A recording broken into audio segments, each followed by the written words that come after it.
The Contemporaries. The 30th of June of every year since 1898 is a very important event for all the Filipinos. On this particular day, the entire Filipino nation as well as Filipino communities all over the world gathers to celebrate the Philippines Independence Day.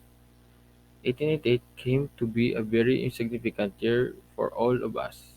It is equally important as 1896, the year when the Philippine Revolution broke out owing to the Filipinos' desire to be free from the abuses of the Spanish colonial regime. But we should be reminded that another year is as historic as the two 1872. Father Salvador Pons was an Augustinian friar who first came to the Philippines in 1884, left his order in 1899 in Manila, and for the next decade spent much of his time in writing against the friar and cooperating with the founders of the Iglesia Filipina Independiente. He attributes the revolt of 1872 to the friars about the three priests. Father Salvador Pons wrote the two books Defensa del Clero Filipino and El Clero Filipino late 1900s. He attributes the revolt of 1872 to the friars, as was said almost publicly. Apolinario Mabini y Maranan was a Filipino revolutionary leader, educator, lawyer, and statesman who served the first as a legal and constitutional advisor to the revolutionary government, and then as the first Prime Minister of the Philippines upon the establishment of the First Philippine Republic. His intention was to state clearly that the three priests were innocent of it. Apolio Mabini wrote the Causa y Efecto de la Ejecución on December 1899. When he was writing the La Revolución Filipina, his nature of his work was to bring the three martyr priests' execution to justice. Manuel Artigas y Cuerva. Manuel Artigas y Cuerva wrote extensively on Philippine history, more so perhaps than any other person in the first 3 decades after the Revolution.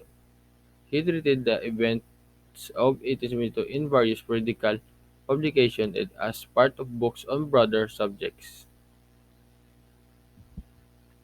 Manuel Artigas y Cuerva wrote Los Sucesos de 1872 on late 1911. His nature was based on knowledge or direct information come to and all subsequent books and articles on the subject were based on the sources.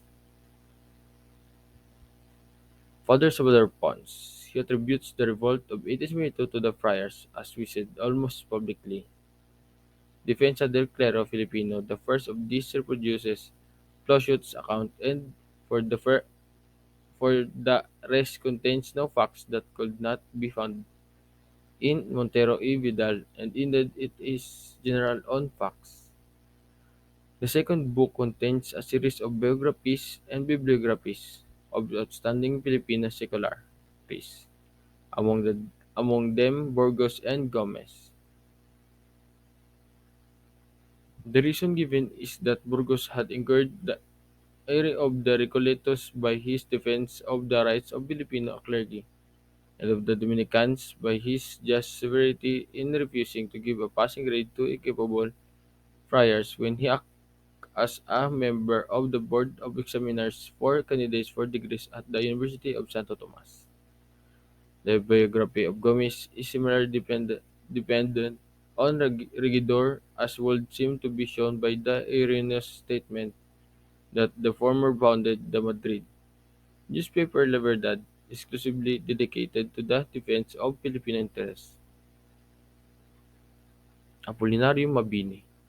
Hence factual details are almost completely lacking, but from his reference to Burgos' protest of his innocence on the scaffold, Mabini states clearly that the three priests were innocent.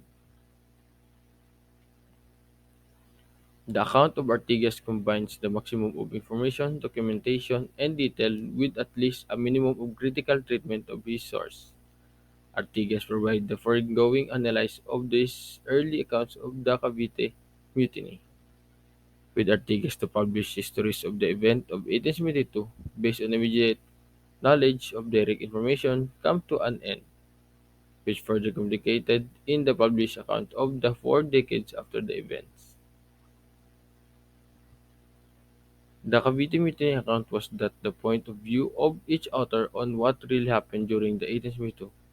The first-hand account was based on the POV Ato Montero y Vidal, a Spaniard who saw the whole thing, and it was all about the revolt of the three priests, the Gomboiza and revolt of the Filipinos, and the assassination of the Governor-General.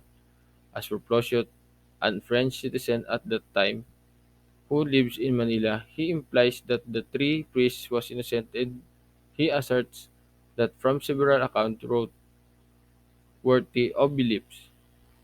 The plot of the conspirators was known to many in the capital as well as in the province. Antonio Grigidor account was all about the trials of the priests and the contradiction of his with Bidel that the immunity to the instigation of friars had a meeting to eliminate the anti-friars faction.